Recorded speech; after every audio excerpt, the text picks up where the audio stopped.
Okay, ladies and gentlemen, how are you today? Okay, so first of all, don't criticize the video quality or anything like that because it's not going to be very good. So I'm just trying to figure this out as we go along. Behind you, I made a chart about the Articles of Confederation. Now, that's what we talked about today in class today. We did a Nearpod.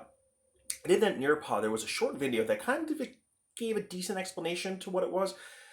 They left out some things that you actually have to know about the differences between the Articles of Confederation, which was our first government in the United States, and what we have now, which is the Constitution. Okay, there's some kind of things that you need to know in terms of how the strengths of the articles and the weaknesses of the articles. Okay, that's what this chart is that is behind me. Okay, I made this last night, kind of in anticipation of the Nearpod and missing some of the key points that you actually need to know.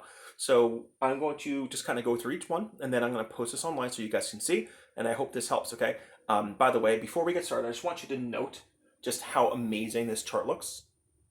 Seriously, take a look at it. I spent a lot of time making this, and this is about the pinnacle of my artistic expertise. So just glory in it as I am, because I think it's amazing. So anyway, we're done with that. Okay, so a couple things. So we're going to start off with the weaknesses of the Articles of Confederation. And like I said before, the Articles of Confederation is the first government of the United States. It's the one that we had during the American Revolution. It's the one that we won the American Revolution with. And we kept it for a couple years after the Revolution was won. But over time, a few years just wasn't working out. So there was a constitutional convention in which states got together in Philadelphia to fix the articles, and then unbeknownst to anybody, decided just to scrap it and throw it out and start all over again. And that's how we got our Constitution in a nutshell. It's way more complicated than that. But for right now, we're not going to get into it. But without further ado, let me kind of go through these. So we have a couple weaknesses here. So first of all, we talked about these vocabulary words. Okay. The first thing is that there was no national currency. So I can't tell how easily you'll be able to see this video.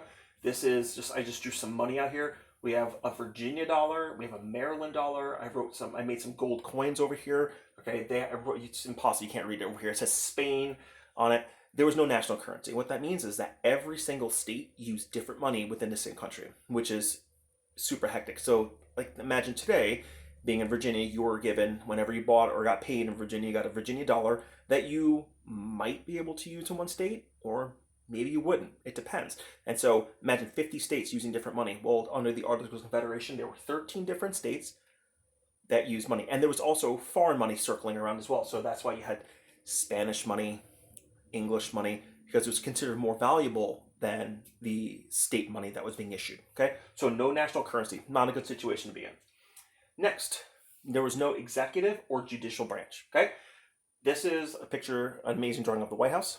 Okay? With the line through it. Same thing with the judicial branch, a gavel. Okay? So the reason why this is a big deal and why this is a weakness is that the executive branch is the branch that enforces laws. So Congress, which there is one under the Articles of Confederation, writes a law. Well, the people that it's up to enforcement, this is the executive branch. If there's no executive branch, there's no enforcement of national laws. Okay, this is a big problem because they can write all the laws they want. Who's going to make the states do it? Okay. In addition, there's also no judicial branch. Okay, the judicial branch is the one that interprets laws. And again, if there's no judicial branch, not only can they interpret and try to figure out what the law means, there's also zero consequences for breaking the law. Now, I'm not talking about laws like burglary or assault or something like that. All the states had laws to prevent those kinds of things, okay? That's not what we're talking about. We're talking about national laws that bind the whole country together. Taxation, it's a big one. Raising money, anything that has to do with money was a no-go. And so it made it very difficult because now the national government, under the Articles of Confederation, can only ask the states for help. And the states can be like, yeah, no, we don't have any money, or we just don't feel like it, so just take a hike. And the national government could do absolutely nothing about it. It made it very, very difficult for them to actually function as a country. Okay? As a consequence, the national government, yeah, I think you can kind of see this little guy here, it's extremely weak. So this is a weakness of the Articles of Confederation. And also, lastly, the Congress is extremely weak as well. They're not allowed to collect taxes. They have to ask for voluntary contributions. They just have to go cap in hand to the state assemblies, their legislatures, and say, we would like you to contribute X amount of dollars or whatever to the national government. And again, they could say yes or no, and there's nothing they could do about it. Um, Another thing is that they can't control trade between the states and foreign countries. So imagine if two states, their legislatures got into an argument with each other over trade or taxes or anything like that. Um, they could just say that we're not going to accept any more goods from this particular state anymore, and the national government couldn't do anything about it. In addition to that, they could also say we are going to tax goods coming in. Let's say, so we live in Virginia, okay. From now on, we're going to tax goods that come from Maryland, North Carolina, and Washington D.C., which wasn't a thing back then. But we're not going to get into that. We're just going to do that. And national government's like, hey, you can't do that. Like, well, we don't care. We can do it if we want to. You don't have the power to tell us what we can and can't do. And so they could throw up tariffs, they could throw taxes on each other. And so that made trade, commerce between the states really, really difficult. Also, states could go to foreign countries. So let's say that a state, let's say again, Virginia, wants to sell its tobacco harvest to Britain. They could do that over and above the national government. They're going to say, no, we don't want to trade Great Britain. We don't want to do something else. The states could say, take a hike. We're going to trade Britain and make our own money between foreign countries. Of course, that can't happen now. States don't have that power. Back then they did.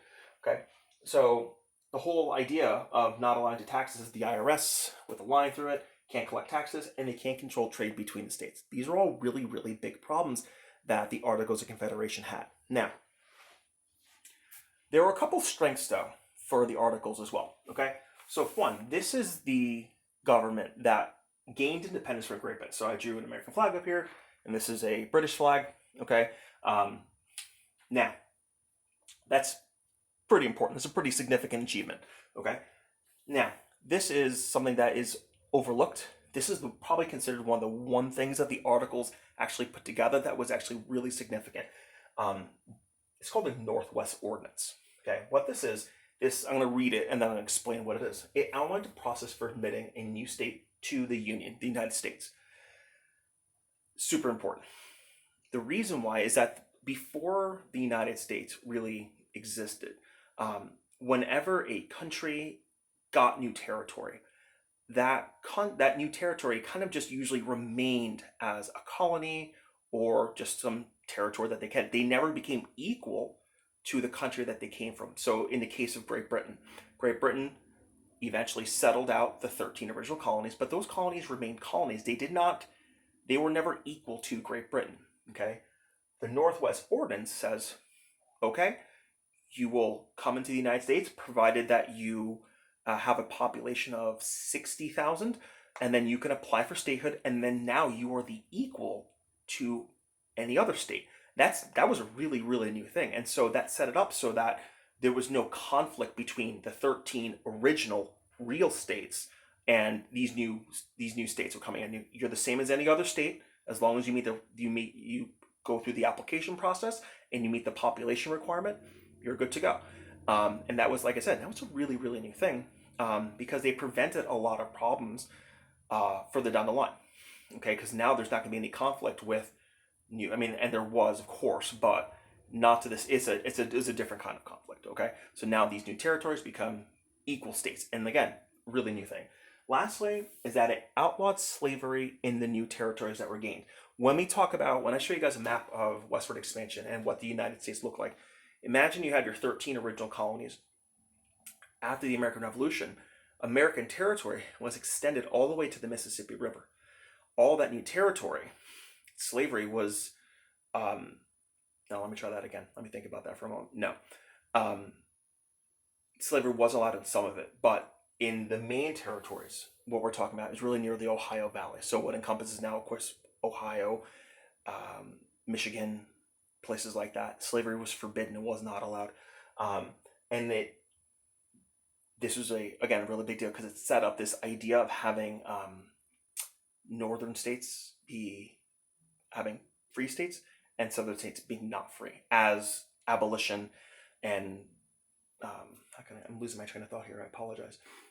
As we move forward with slavery, it becomes a very complicated thing, which we're going to talk a lot more about in the Civil War unit. But one thing I'm going to tell you right now is that this makes it really big because this sets the idea, the precedent, the beginning of free North, slave South, and it goes all the way back, all right, to the 1780s. Okay, so this is nothing that is new. Okay, it just doesn't spring up in the 1800s, and the 1860s, the 1850s, the 1840s. The idea and setting up of the Civil War goes way back to the colonies, And this is one of the big things right here as well. Okay, so I hope that helps explain some of the things that we missed today. And I hope that's a good explanation of the weaknesses of the Articles of Confederation, which there were a lot of, versus the strengths, where there's a couple, but some of the ones that are here are pretty important. Okay, so if you have any questions for me, send me an email. I'm around, and I hope you are well, and I will see you soon. All right, see you guys. Bye.